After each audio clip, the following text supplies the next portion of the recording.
안녕하세요. 백두산 금융연구소의 백두산입니다. 5월 14일 목요일 오후 2시 25분입니다. 요즘 시장 상황이 매우 좀 더럽습니다. 어떤 면에서 더럽냐? 뭐가 더럽냐면은 원래는 평상시에는 이 주식과 환율과 외국인이 이렇게 삼위일체를 이뤄가지고 서로 사이좋게 잘 톱니바퀴 돌듯이 톱니바퀴 세 개가 서로 연결돼서 잘 돌아갔는데, 요즘은 이 연결고리가 어딘가 끊어져서 좀 시장이 방향이 좀 이상한 대로 좀 가고 있습니다. 이상하다라기보다는 어쨌든 좀 뭔가 수상한 흐름들이 좀 나타나고 있어요. 그래서 이게 어떻게 될 것인가에 대해서 조금 알아보려고 합니다. 자, 우선은 이 본격적으로 시작하기 전에 우리가 믿고 있는 것들이 뭔가, 우리가 알고 있는 것들을 한번 점검해 볼게요. 자, 기본적으로 외국인이 주식 사면 주식 오르죠? 네, 진리입니다. 자, 그리고 외국인이 주식 사면 어떻게 돼요? 환율 절상됩니다. 외국인이 달러를 갖고 와서 원화로 바꿔서 한국 주식을 사는 거기 때문에 외국인이 주식을 사면 환율은 1000원, 900원, 800원, 700원, 600원 떨어지는 거고, 그 사이에 주식은 1000, 1100, 1200, 1300, 1400 올라가는 거고요. 그래서 3번 결과가 나오는 거죠. 환율하고 주식은 반대로 간다 라는 게 우리가 알고 있는 사실입니다. 근데 요즘에 비정상적인 일들이 일어나고 있으니까 한번 알아보자는 겁니다. 어떤 경우가 있을까요? 자, 먼저 외국인이 주식을 샀는데 오르지 않거나, 외국인이 주식을 파는데 떨어지지 않거나 오르거나 하는 경우들 있을 수 있겠죠. 지금 상황이죠. 자, 그리고 또 두 번째 이상한 경우가 있을 수 있습니다.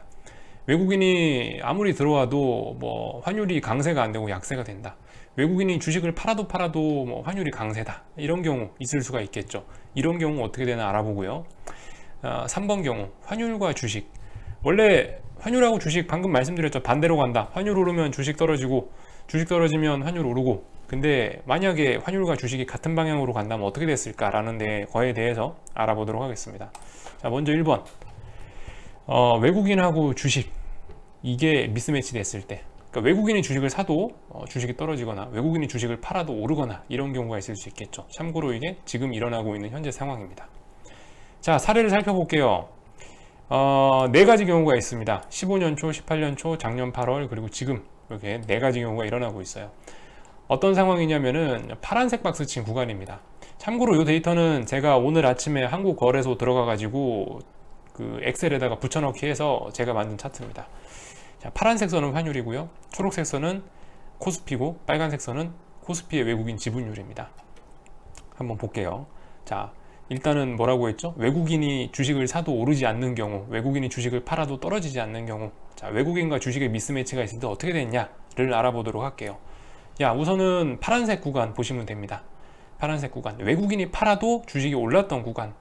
자, 파란색 구간, 외국인이 주식을 사지 않아도 주식이 올랐던 구간, 외국인이 주식을 팔아도 주식이 오르는 구간. 현재 세 가지, 여기까지 하나 더 있구나. 2018년 초에 외국인이 주식을 팔아도 오르는 경우 네 가지가 이렇게 있습니다. 자, 그 중에 지금 일어나고 있는 일은 미래를 모르니까 지난 세 가지 경우를 살펴볼게요. 자, 보세요. 외국인이 주식 팔았죠? 근데 주식 올랐어요. 어떻게 됐나요? 다음번에 여기 본격적으로 주식이 오르기 시작했던 이 저점마저 붕괴시키고 나서 폭락합니다. 이 저점마저 붕괴시킬 정도로 강하게 폭락해요. 결과적으로 보다 외국인이 들어오지 않는 주식 상승은 의미 없다. 여기도 그렇습니다. 한번 볼게요. 외국인이 팔고 있죠. 파란색 구간, 외국인이 겁나 팔았어요. 근데 어떻게 됐나요? 주식이 마지막으로 폭등했습니다. 이때가 2018년 1월달 제가 주식 팔았던 때입니다. 자, 외국인이 이때 파는데 주식이 쳐오르니까 어떻게 됐다? 3년 동안 주식이 빠지고 있습니다. 자, 그리고 한 가지 더 볼게요. 작년 8월부터 해서 자, 외국인이 지분율 그대로예요. 그죠? 외국인 지분율 그대로예요. 외국인이 딱히 사지 않았어요. 근데도 불구하고 지수가 많이 오른 케이스입니다. 어떻게 됐나요? 코로나 왔죠. 코로나와 경기 침체가 왔습니다. 자, 이제 다시 여기 지금입니다. 외국인이 이번엔 겁나 팔고 있어요. 근데도 불구하고 주식이 오르고 있어요. 어떻게 될지, 일단 지난 세 번의 사례에선 외국인이 항상 팔면은 그 뒤에 주식의 폭락이 동반됐었죠. 외국인이 팔고 나서 주식이 이후에 빠진 거죠. 그죠? 외국인이 여기서 팔고 나서 주식이 빠진 겁니다. 물론 뭐 떨어지면서 같이 판 것도 있지만은 어쨌든 여기서 외국인이 파니까, 여기서 외국인이 팔기 시작하니까 뒤늦게서야 주가가 3년간 빠진다. 이런 것들. 자, 여기서도 안 사니까, 안 샀는데 올랐다? 빠진다. 이렇게 보실 수가 있겠습니다. 결론을 내보자면 외국인이 지금 당장 사지 않았는데도 막 주식이 오른다. 이거는 그죠? 미래가 불투명한 거예요. 그죠? 결론은 뒤가 안 좋았다. 외국인이 주식 샀는데 외국인이 주식을 팔았는데 주식이 올랐다. 결론이 뒤가 안 좋았습니다. 외국인은 언제나 옳았던 것으로 일단 증명이 되고 있어요. 두 번째 경우 보겠습니다. 외국인이 주식을 샀다. 외국인이 주식을 샀는데 환율이 외국인이 주식 사면 어떻게 되죠? 환율이 강세가 돼야 되죠. 근데 환율이 약세가 돼. 이런 경우 한번 알아보겠습니다. 참고로 이건 지금 일어나고 있는 일은 아닙니다. 그죠? 지금은 외국인 수급과 환율은 정방향 같이 잘 가고 있습니다. 정상적이에요. 지금은. 자, 한번 볼게요. 외국인하고 환율이 뭐가 안 맞았던 구간. 자, 검은색 박스 구간 보시면 됩니다. 외국인이 주식을 계속 파는데도 불구하고 환율이 강세가 나왔다.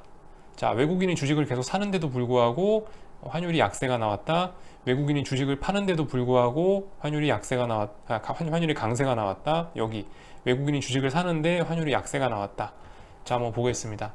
근데 결론부터 말씀드리면 이것도 외국인이 결국 옳았어요. 외국인이 주식시장의 방향을 맞췄었습니다. 그죠?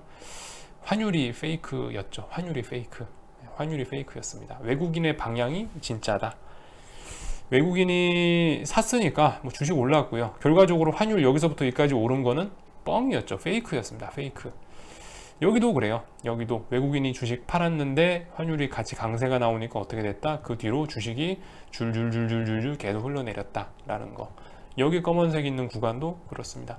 외국인이 샀는데 환율이 올라갔다?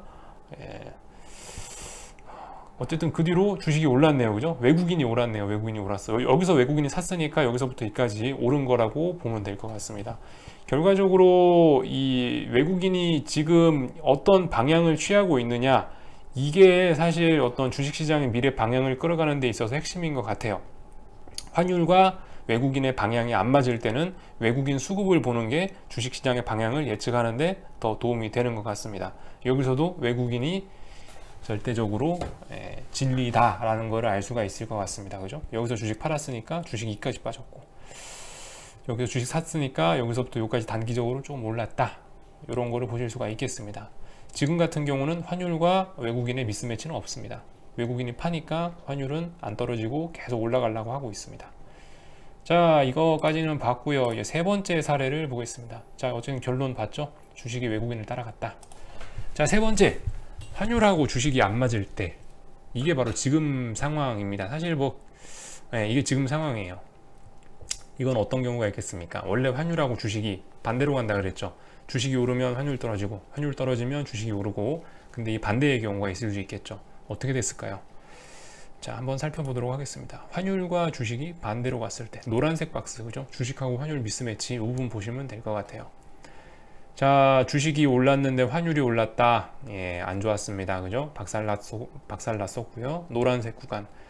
환율이 떨어졌는데 주식도 같이 떨어졌다. 주식이 안 좋았네요. 그죠? 그리고 노란색 구간, 여기 또 잠깐 있었습니다. 뭐라고 해야 되나? 여기 주식이 올랐는데도 불구하고 환율이 같이 올랐던 구간, 그죠? 짧게, 이건 사실 되게 짧습니다. 이걸 사실 여기 사례에 넣어야 되나 약간 고민하긴 했는데, 일단 그래도 넣었습니다. 이 순간에 환율이 좀 많이 튀길래. 그랬는데 어쨌든 뒤는 어떻게 됐다? 별로 오르지 못하고 떨어졌다 라는 게 사례입니다. 사실 그 환율하고 주식 같은 경우는 이런 식으로 딱딱 이 노란색 사례 부분 분석하는 것보다는 제 생각에는 이렇게 보는 게 더 나을 것 같아요. 제가 빨간색 구간 이렇게 쳐놨죠. 빨간색 구간. 이게 어느 정도 좀 방향성이 아리까리할 때 그 환율의 움직임, 환율이 의미 있는 움직임을 제가 네모나게 박스를 쳐놨는데요. 예를 들어서 이런 때 2018년 초반에 여기서 증시 박스권일 때, 자, 주식이 만약 더 오른다고 했으면은 환율이 더 강세가 나왔어야 되겠죠. 근데 여기서 어떻게 됐다? 저점 지켰죠. 저점 지키고 나서 환율이 올라가니까 주식 떨어졌다. 어쨌든 움직이는 타이밍은 두 개 다 같았습니다. 여기서도 그랬던 것 같아요. 여기서도 여기 이 자리였죠. 이 자리에서 주식이 추가적으로 오를까 말까 조금 좀 고민을 했었는데, 여기서 결과적으로 저점을 지키니까 어떻게 됐다? 결과적으로 또 내려왔다. 여기 지금 이런 자리, 주식이 더 추가로 오를까 말까, 2019년 초반부 이때쯤이었는데 네모난 구간을 보면 여기서 환율이 빨리 내려와서 써야 되는데 환율이 내려가지 않고 더 올라갔죠. 더 올라가니까 결과적으로 주식이 내려왔다. 예. 여기 있는 이 구간도, 여기 있는 환율 요 구간도 최근에 2019년 여름쯤부터 해서 지금까지도 만약에 진짜 좋아질 거였으면 환율이 빨리 아래로 내려왔어야 되는데 환율이 저점 한 번, 두 번, 세 번, 네 번 지키고 나니까 폭락해가지고 환율이 올라서 결국 주식이 폭락을 한 상황입니다. 이렇게 보시는 게 조금 더 좋을 것 같아요. 물론 노란색 구간 이렇게 보는 것도 좋은데 어쨌든 근데 결론은 다 똑같습니다. 결론은 다 똑같아요. 여기서 알아봐야 될 건 제가 봤을 때는 환율이 더 중요한 것 같습니다. 그러니까 주식시장이 움직이니까 환율이 움직인다기보다는 환율이 어떻게 됐으니까 주식이 된다. 환율이 주인인 거고 주식시장이 그 종속되는 거죠. 그죠? 환율이 메인입니다.